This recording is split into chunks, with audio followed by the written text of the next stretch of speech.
Assalamualaikum warahmatullahi wabarakatuh.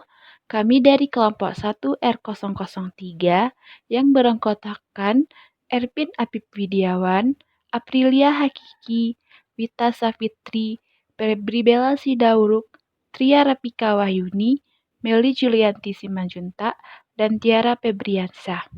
Dalam mata kuliah pembelajaran Bahasa Indonesia di kelas tinggi, kami akan menjelaskan tentang implementasi pembelajaran bahasa multimodal di SD.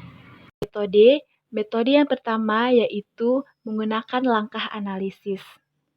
Bahasa verbal merealisasikan metafungsi ideasional, yaitu bagaimana gambar mempresentasikan pengalaman dalam image. Hal ini dapat dilihat pada bagaimana misalnya objek atau represented partisipan atau item dalam image berhubungan dengan objek lain. Yang kedua itu, yang direalisasikan oleh image adalah interpersonal. Ketika menganalisis image, kita melihat secara kritis bagaimana hubungan yang tercipta dan dimiliki antara pembuat yang melihat dan objek yang ada di dalam gambar. Dan yang terakhir itu harus mempertimbangkan framing dan warna yang digunakan. Dalam tulisan ini, framing dimaknai sebagai bagaimana elemen dalam image yang ditampilkan yang dengannya cara pandang, sikap, dan tindakan audiens terhadap apa yang ditampilkan dapat dipengaruhi. Selanjutnya ada multimodality, menafsir verbal, membaca gambar, dan memahami teks.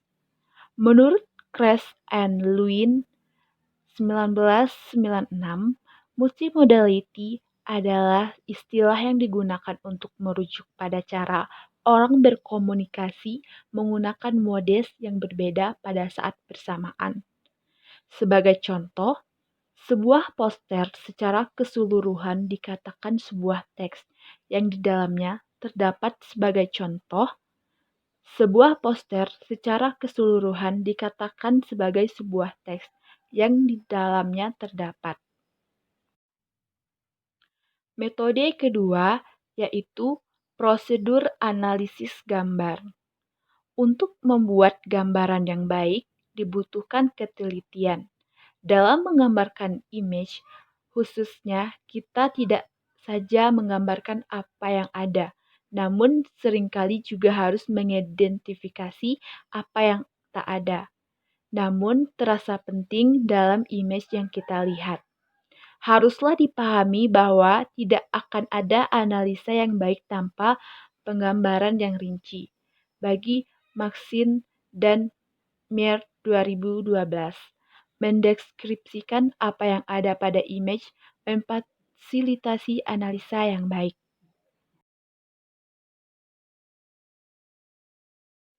Penerapan dan hasil analisis. Contoh 1, this is the kitchen. My mom is cooking. Hasil analisis. Hasil analisis verbal menunjukkan bahwa kalimat yang diucapkan anak mengandung proses relasional, yaitu this is the kitchen, dan material is cooking. Klausa relasional berfungsi untuk memberi ciri dan untuk mengidentifikasi. Sementara klausa material digunakan untuk menunjukkan doing or happening, melakukan sesuatu atau kejadian yang sedang berlangsung, menurut Halliday and Matheson 2004. Dalam gambar konteks gambar 1, kalimat yang diucapkan anak mengidentifikasi ruangan sebagai dapur. Salah satu cirinya adalah adanya alat masak dan seorang ibu. Dalam hal ini, ibu menjadi aktor yang sedang melakukan pekerjaan yang sudah seharusnya dilakukan, yaitu memasak di dapur. Contoh 2, di mana di sini terdapat gambar yang terdapat teks, this is my living room. My dad is reading a newspaper. Hasil analisisnya, analisa verbal menunjukkan dua proses yang digunakan relasional, yaitu this is my living room dan material yaitu My dad is reading a newspaper. Klausa relasional mengidentifikasi ruangan, menunjukkan apa yang menjadi ciri ruangan. Ciri ruangan tengah adalah adanya meja, sofa, dan hiasan dinding. Ruang tengah adalah ruang yang digunakan salah satunya untuk ayah membaca. Klausa material digunakan untuk menunjukkan bahwa ayah adalah seorang yang sedang melakukan suatu yang sewajarnya dilakukan ayah, yaitu membaca koran di ruangan tengah. Hubungan yang verbal dengan yang visual. Menurut Royce tahun 2002, melihat bahwa visual dan verbal yang digunakan sebagai mode untuk menyampaikan pesan dalam sebuah teks memiliki inner semiotic relationship. Hubungan antar mode semiotik yang beragam. Hubungan antara keduanya bisa merupakan inner semiotic repetition, inner semiotic synonymy atau similarity relation, inner semiotic antonymy atau opposition relation, inner semiotic hyponymy atau class-subclass relation, inner semiotic meronymy atau part-whole relation, dan inner semiotic collocation atau expectancy relation. Pentingnya pendekatan multimodal dalam pembelajaran, yaitu dalam interaksi interpersonal SINAR tahun 2012 menyatakan bahwa ada 3 unsur penting yang ikut ambil dalam bagian di komunikasi, yaitu verbal, bunyi atau suara, bahasa lisan atau graf dalam bahasa tulisan, dan visual. Bahasa verbal adalah bahasa lisan dan tulisan, sedangkan komponen hasil keluaran bahasa verbal adalah bunyi atau suara, dan tulisan adalah graf. Interaksi visual adalah bahasa nonverbal, yang termasuk di dalamnya adalah gestur, bahasa tubuh, dan lain sebagainya. Konsep pendekatan multimodal menurut Kress and Van Leeuwen tahun 1996. Multimodal ialah istilah yang digunakan untuk merujuk pada cara orang berkomunikasi menggunakan modes yang berbeda pada saat bersamaan, yaitu dalam konteks analisis teks multimodal dipahami sebagai sebuah analisis yang menggabungkan alat dan langkah analisis linguistik, misalnya linguistik fungsional sistemik atau SFL, atau tata bahasa fungsional dengan alat analisis untuk memahami gambar, bila teks yang dianalisis menggunakan 2 mode verbal dan gambar. Pendekatan multimodal dan visualisasi. Menurut Rep dan Carvey 2008, dikotomi kunci dapat diidentifikasi saat mengklasifikasikan visualisasi sebagai strategi untuk membangun representasi nonverbal dari teks visualisasi internal dan eksternal. Teks visualisasi internal yaitu menciptakan gambar nonverbal mental dari informasi yang disajikan dalam teks, sedangkan visualisasi eksternal disebut sebagai representasi fisik nonverbal dari konten teks. Analisis multimodal yang menurut Kress Lewin 2006 dilakukan melalui 3 cara. Yang pertama ada information value atau nilai informasi. Yang kedua ada selection atau tenjolan. Yang ketiga ada framing atau bingkai. Implementasi pendekatan multimodal. Contoh pendekatan multimodal. Pada gambar pertama, terdapat gambar perangkat lunak dengan memanfaatkan multimodal. Yang kedua, aplikasi software multimodal. Kegunaan perangkat lunak analisis multimodal dalam memfasilitasi pendekatan pembelajaran ini perlu dicatat bahwa waktu yang terbatas atau hanya 1 sesi untuk pengembangan profesional guru, yang berarti bahwa guru tidak sepenuhnya dilatih dengan pendekatan sistemik.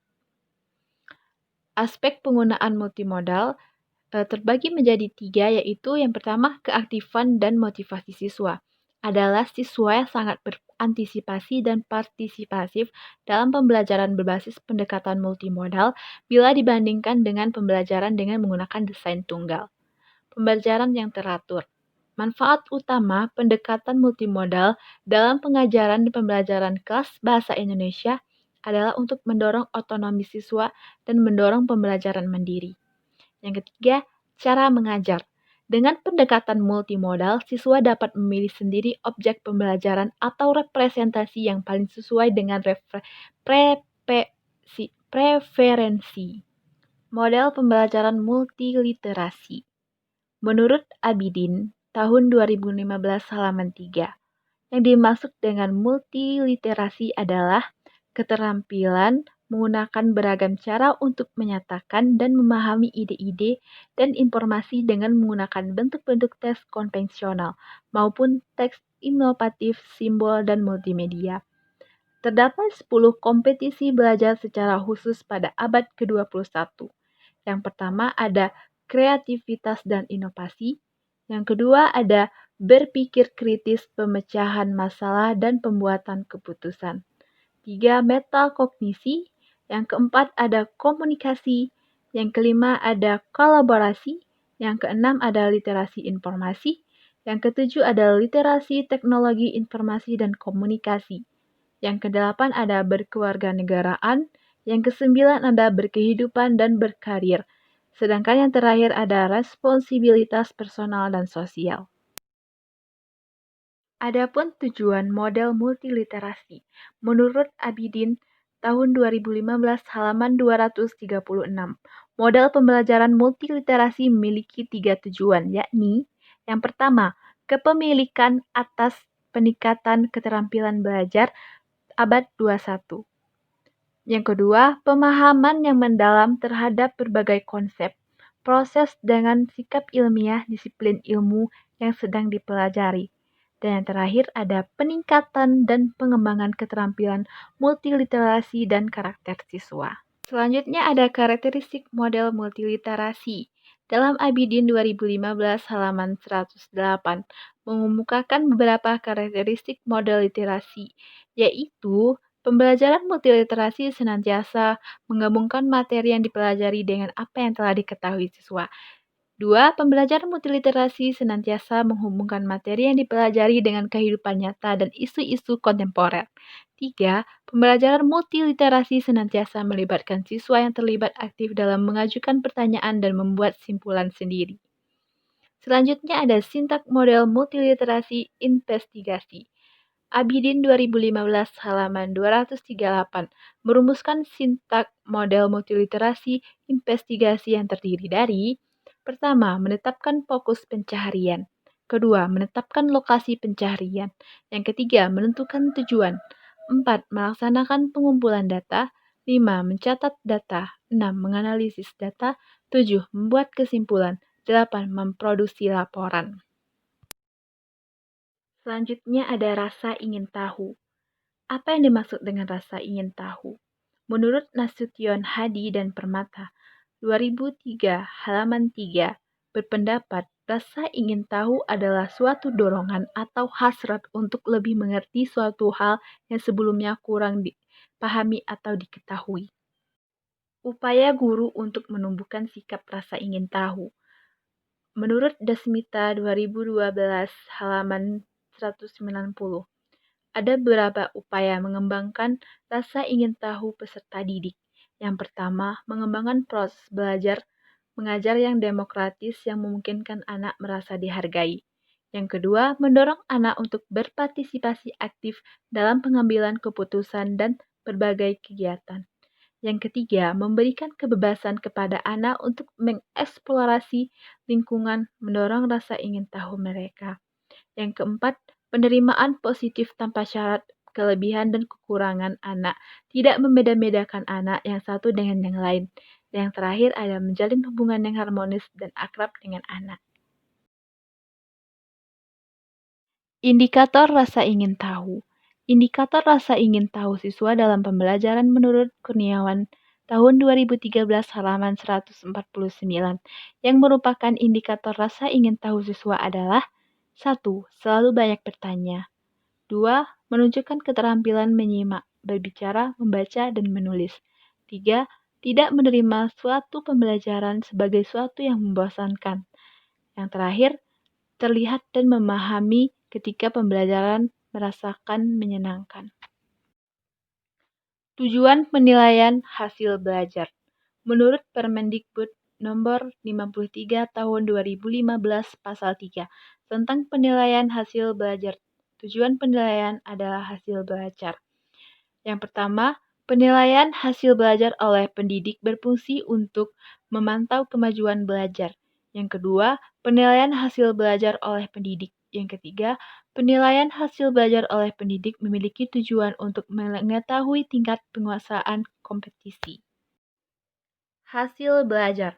Pengertian hasil belajar menurut Ahmad Susanto tahun 2013 halaman 5, yaitu hasil belajar siswa adalah kemampuan yang diperoleh anak setelah melalui kegiatan belajar. Adapun macam-macam penilaian hasil belajar menurut Ahmad Susanto tahun 2013 halaman 6 meliputi pemahaman konsep atau aspek kognitif, keterampilan proses atau aspek psikomotorik, sikap atau aspek afektif. Jenis-jenis penilaian hasil belajar menurut Sujana tahun 2017 halaman 5 membagi jenis penilaian hasil belajar menjadi 1. Penilaian formatif, 2. Penilaian sumatif, 3. Penilaian diagnostik, 4. Penilaian selektif, dan yang terakhir penilaian penempatan. Demikian penjelasan mengenai implementasi pembelajaran multimodal dari kami. Terima kasih. Wassalamualaikum warahmatullahi wabarakatuh.